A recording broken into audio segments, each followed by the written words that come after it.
Hi, this is Suze Love and Tarot. This is going to be an all signs love read. Okay, so let's start with a spark of grace.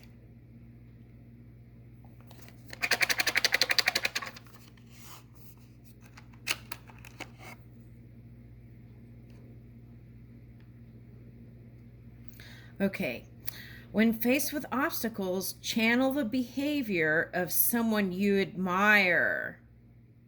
Ooh, I like that. I don't know how easy that would be, but when faced with obstacles, channel the behavior of someone you admire.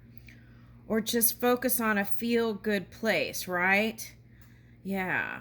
When faced with obstacles, channel the behavior of someone you admire.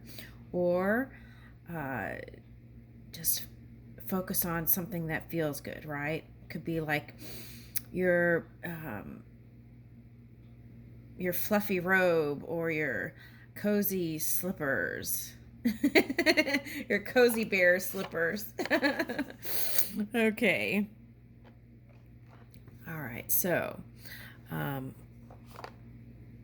so first off, I want to start with these cards because I really felt like this could be the next step for some people and that it would really help. Okay. Now, let's see what's going on. Okay, so we've got so okay, so Capricorn, you want to try and probably get all your finance and love plans squared away here in the first weeks, a couple weeks of December. That's what I would do. Okay, so let's see. What else? In love. Okay, so Neptune and Pisces. Okay, so if you were perceiving a Pisces and they seem like they're in a different planet, then the person looking in may not. It may not be that way. I feel like coming up soon here with the Neptune going direct, right? Okay, so what does that mean? So I feel like it's going to be more action oriented towards love in Pisces. I feel like so it's like okay, so like Gemini and Virgo and Pisces, because Virgo is the opposite of Virgo is the opposite sign of Pisces. So I feel like the benefit will be there too. And with Gemini, okay, so I see that as a twin energy. So I feel like that would improve communication and in the love sector too. I feel like that would be an improvement there. I feel like there would be more compassion. The element of compassion, I feel like, would be more available now. Okay. But of course, we don't have to wait for any planet transition. We can harness any energy right now, right? So, but if you weren't and you were just creating by default, then that would benefit you now. Okay, so we could always reach for compassion, right? Okay, so starting out, I wanted to start with this. I feel like this would be really key here. Okay, said flaw. This came out in Aquarius reading too, I think. They wanted me to bring this up. Okay, so maybe it wasn't, but that's. Okay, flawed premise can attract true unwanted evidence. Okay, so you can prove anything through thought. You really can. So if you believe a certain negative thing about a person, you really can find evidence for it anywhere in the reality. So if you're looking for evidence to prove facts, then keep that in mind because we can move energy anyway. So So if you're looking for proof for negative action in tarot cards, then know that this flawed premise can attract unwanted evidence. Okay, so what does that look like? I'm going to explain to you. Okay, so for example, let's say, okay, they're giving me a flower. He loves me not, right? Okay.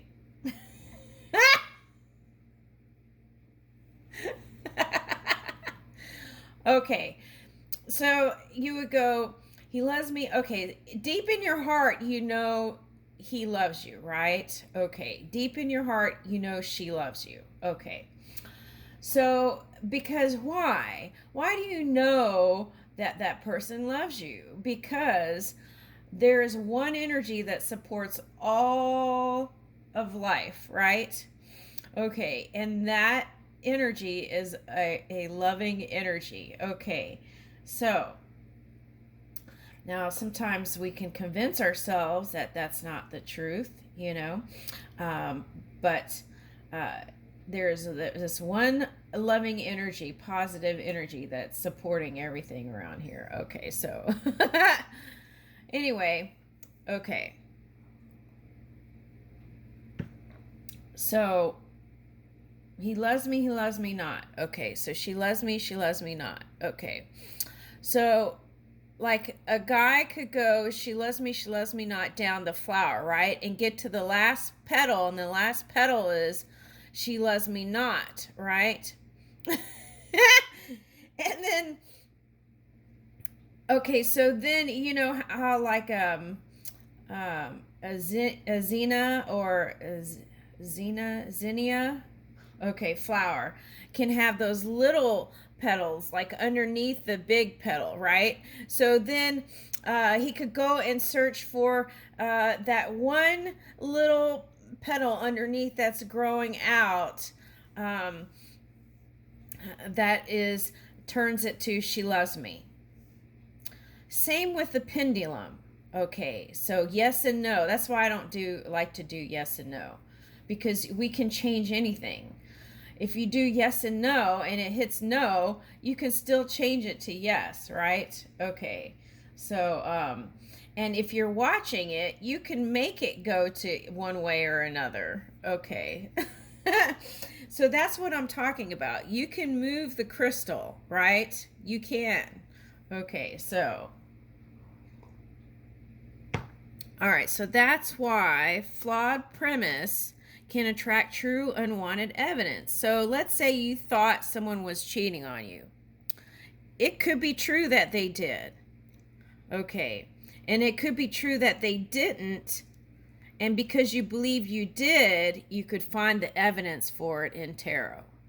Okay, so just keep that in mind as you're going to different places to seeking outside sources. Um, okay. But see, the reason why I feel like part of it's entertainment, right? It's fun to really understand yourself and visit different aspects. Okay. So there's that. Okay. And sometimes, if we're not in alignment, it's nice to go to a reader who is, and then they can assist and bring clarity, right? Okay. But now, if you're looking for evidence that someone is doing something that they're not doing because of your psyche, you could still find evidence for it. Okay, so just keep that in mind as you're visiting different places, that is a possibility. Okay, and unless you saw it with your own eyes, right? I would give it a benefit, even if you saw it with your own eyes. See, like this card, even if you see it with your own eyes, give it the benefit of doubt, because I feel like that's where the collective is moving towards more compassion and more kindness. Not feeling just compassion for the person who has gone through something where someone has done something to them, right? Where, okay, so they're talking about like, Okay, like for example, learning to feel compassion for something on both sides of the story, right? It kind of feels like Gemini energy a little bit, like seeing from both perspectives or all perspectives, to have compassion for the person, let's say, who did something to someone. But then if you really look into their background and how they came about to that point of doing that negative action, then you would have more compassion. Okay. So I feel like that's where we're moving, is more compassion for all sides of the story. Okay. Because, we could have a negative thought and it could go down the pipeline to be picked up and expressed too. So, as we understand that we're all connected, when something happens that's kind of seems tragic to somebody, then if we can reach out with love and compassion and try to, we don't have to understand it, but just offer our love, right? And forgiveness, then we can move with faster momentum towards the things that we do want to create and manifest. Okay. Flawed premises can attract true unwanted evidence. If you were to hear a false premise again and again until yourself began to believe it and repeat it, now your own activation of the contradictory vibration would interfere with your sense of intelligence, and you would begin to attract evidence of your belief. So, your manifestations are evidence of what your belief is. So, if you don't like that, then what you do is you go within and regroup, and then only focus on things that are pleasing to you. All right, so the other thing is, when you're going to different places to focus, that could attract, that brings in that potential into your experience by your focus. So if you don't, it's like putting in more into the mix. Okay, so if you don't want to do that, be careful where you focus and what you listen to, what you watch on TV, how much time you give to news and stuff like that. Okay. So, for example, if you want romance, you want love, okay, stay focused on positive stories, right? Don't go and look for the most dramatic stories that may not be the most positive, if you want a true romance. Okay. Right. So, if you were to hear a false premise again and again, that's like feeding the brain, the mind, the physical apparatus. Okay, so by repeating it, that could build that framework. Okay, that's how I would explain that. So then that becomes part of your belief system, and it can be hard to get around that. Okay, so just remember that as you're wandering about in your day, and be careful what you mindful of what you are putting your attention on. I can focus on what I do want in a relationship. By focusing upon the wanted characteristics of those around you, you train your vibrational offering to match only the best in them. And then the law of attraction can no longer match you up with the worst in them. So focus upon wanted characteristics. Okay.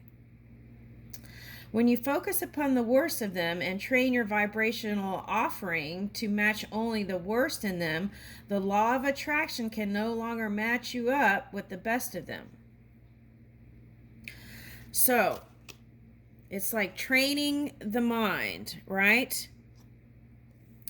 And the quickest way, I feel like, is to move with your heart and clear your mind, right? If you have all this jargon in your mind about love and things, and that would release the resistance, I feel like. Okay, so then the offer of love would be seen. Okay.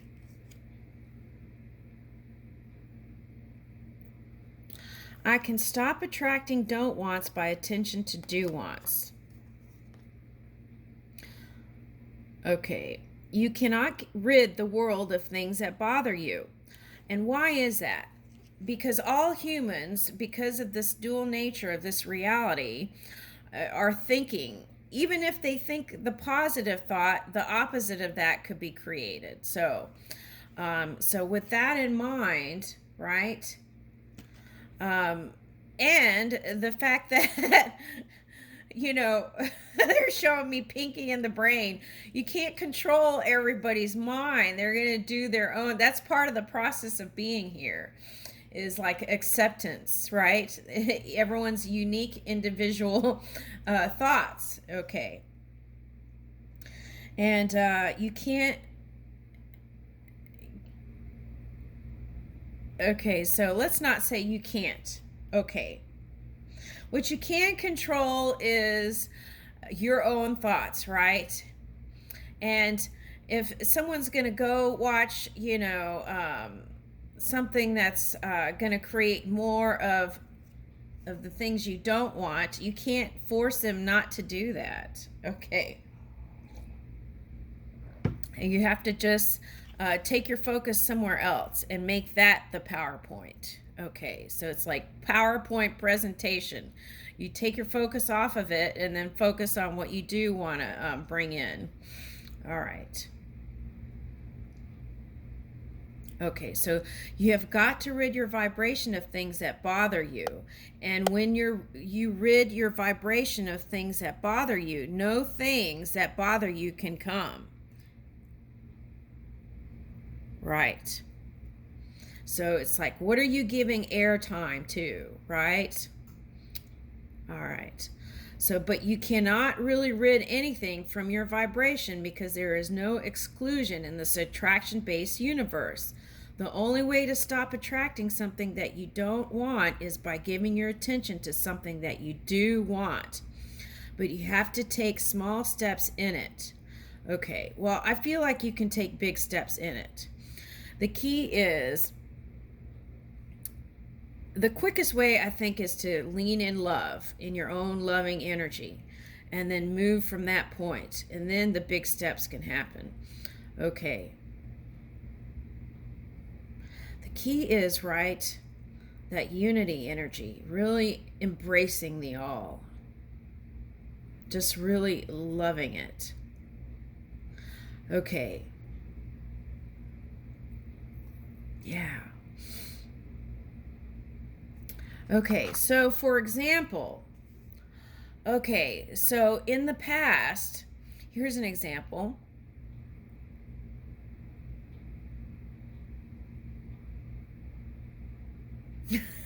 Okay, never mind. We're not going there. Okay.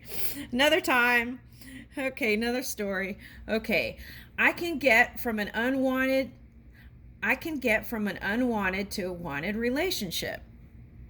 Okay. Let's say that again. I can get from an unwanted to a wanted relationship. As you walk away from one unpleasant situation, the law of attraction will bring another that feels very much like it, and usually quickly.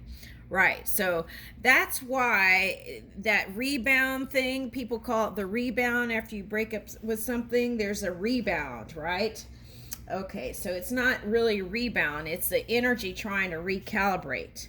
Okay, so unless you clear up what that unwanted energy within your own energy, then you're going to keep attracting. There is that potential. Let's don't say that. Okay. There is that potential that you can attract that right away, right? So then they gave it a name and call it rebound, but it's really needing to recalibrate your own energy. All right. So as you walk away from one unpleasant situation, the law of attraction will bring another that can bring another that feels like it quickly. And then, so it's like, okay, so then this can happen, right? Okay.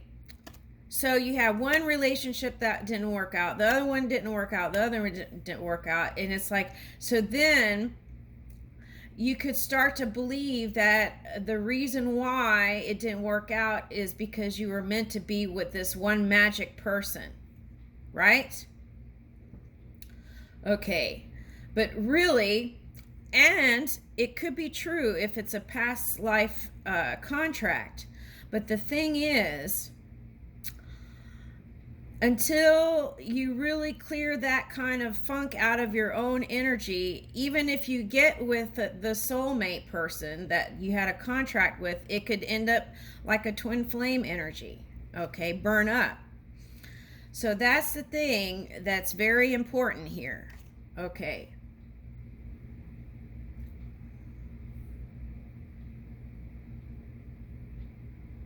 So the key is to feel better, right? No matter what, and find ways to feel better first, without the money, without the girlfriend, without the house, without the car. Feel better first, okay. And then when you get those things, it'll just feel so amazing. You will fully appreciate it then, okay. And you won't be feeling like there's this hole that you can't fill, okay. And then, it's like reaching for the next best thing is actually satisfying then. Okay. So getting yourself feeling good before you take action is always the best process, right? Even giving gifts for holidays. It's like, get inspired first for the present and then go buy it. And I feel like by doing that and getting connected, you will have the most amazing holiday season. Okay. And if you do things when you don't feel good, right? Even wrapping a present can be challenging. Right? And then if you're connected and you feel joyful about it, then like you could connect to YouTube videos that show you how to wrap presents, like how Japanese people can wrap presents, and I'm still not a master of that. And it could be fun trying to learn it, not the opposite, right? All right. I can get from unwanted to wanted. Attention, my focus. Attempting to control others attracts more to be controlled. All right, so now I feel like this is a thing here. Okay, let's see how we're doing on the time. Okay, so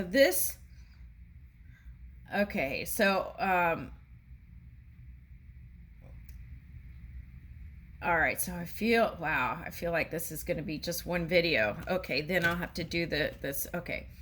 So this is a big one here. Attempting to control others attracts more to be controlled.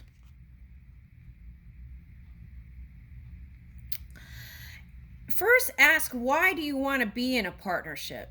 And answer that. And then you could really start to understand that dynamic. It is easy to understand how you would come to the conclusion that your path to feeling good is through influencing or controlling the behavior of others. But as you attempt to control them through influence or coercion, you discover that not only can you not contain them, but your attention to them brings more like them into your experience. You simply cannot get to where you want by attempting to control or eliminate the unwanted. Okay, so now here, this is a trend too I'm seeing in the energy.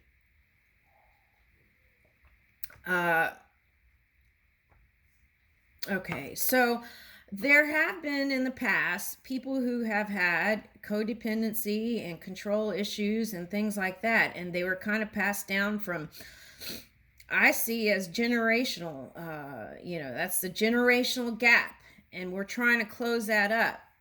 Now, with that said, there's been like this thing that I saw where people were going to try and label each other as the narcissist. Okay, so that's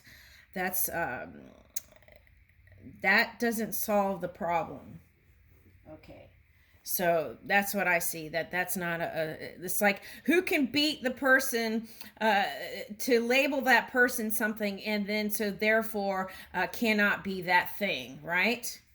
Okay. With that said, if you're an empath, okay, that can attract things, okay, because you're just absorbing the energy. So I want to have that little thing in there. But still, okay, so yeah, so the thing is to ask yourself, why do you feel like, if you find yourself in that, okay, controlling energy one way or the other, ask yourself, is there something where I feel like my life is not in control? And try to kind of figure that out. So then that way it's not, you don't have to go in the outside world to try to control things. Okay.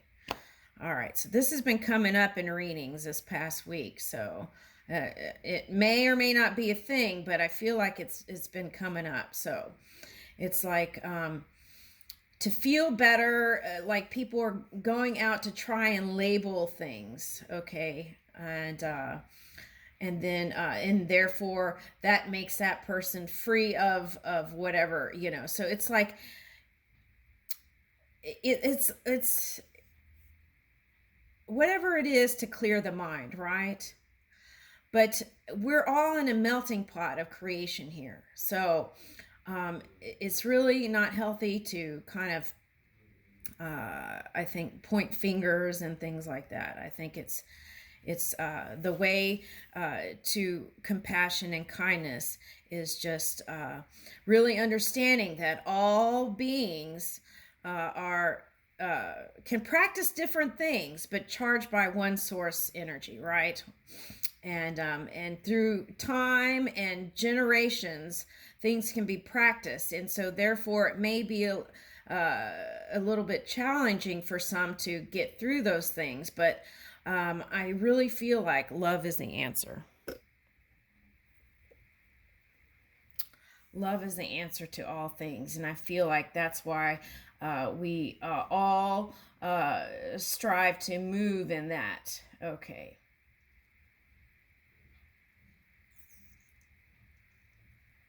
Even when there are challenges. Okay. All right, so it looks like I'm going to have to do a part 2. Okay. Thank you.